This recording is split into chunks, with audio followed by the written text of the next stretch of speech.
CO2 tanks, we have two. It's the aide's responsibility to get the CO2 tanks for you. You call them, they'll get them. If there's no aides here, they're stored in anesthesia's workrooms on both levels.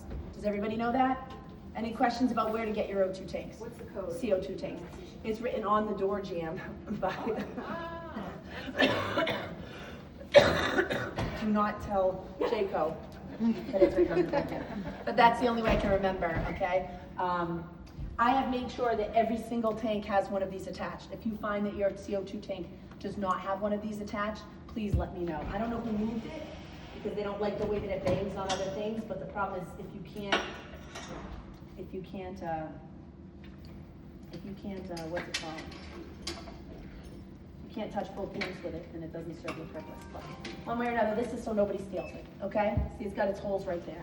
So, there's gauges on both that tells you how full the tanks are, but if the tank's not open, you won't be able to tell, right?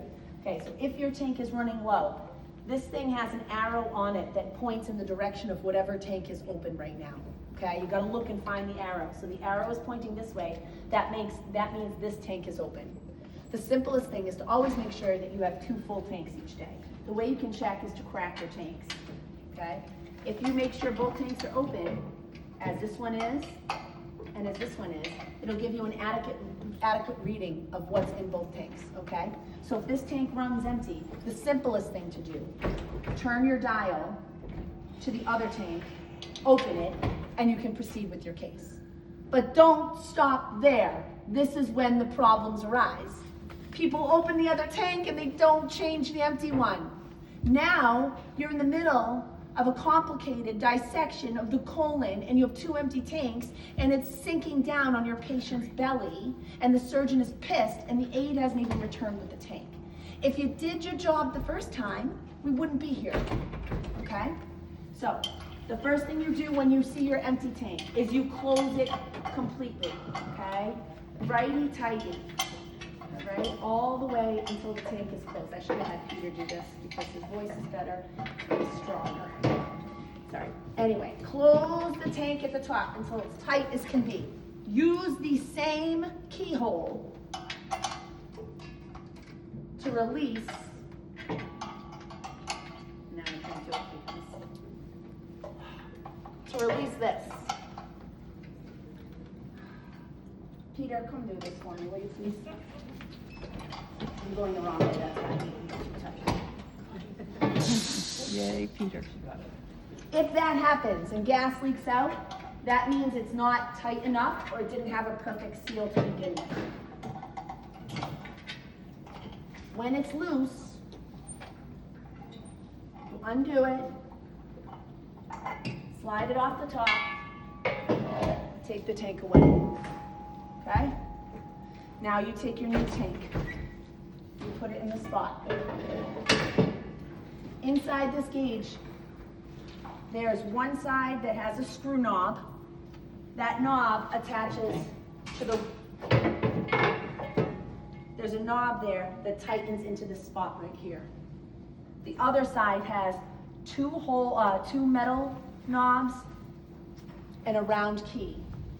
Look, 2 metal knobs and a round key. It can only go in one direction. If you don't line it up perfectly here, that's where you'll have the problem, okay? So you're gonna turn this so it's comfortably seated and then line up your tank so it matches. 2 holes, big hole on the top, match it together, and if you pull, you'll feel it sit down. It sits in its spot. If you don't do that, and you just start screwing it in, it's not gonna attach in the right place, okay? So find those 2 knobs and the circle. Does everybody see that? Does anybody wanna come up and look at it? I do. Yeah. See the 2 knobs and the circle there. And you see the 2 knobs and the circle. So watch, Jenna. Put it on for me. That's okay, that's fine. Put it on the top there. Push the 2 knobs in. Let it go down to the bottom. This. And then push until you feel it sit into its spot. Push this way. Feel how it'll slide into its spot and then won't move because the 2 knobs are in. Now turn, you're going, yeah, righty-tighty, righty-tighty, until you can't tighten it anymore. Now you're done. You're literally done. That is the most important spot. Does anybody else want to do that? It's sitting those two knobs and the keyhole into the spot, making sure it feels comfortable, and then you tighten this. If you don't make this step correct, your tank is going to leak. Once you've tightened it as much as you can with your hand, then you come with that key again, and you tighten until you can't tighten it anymore.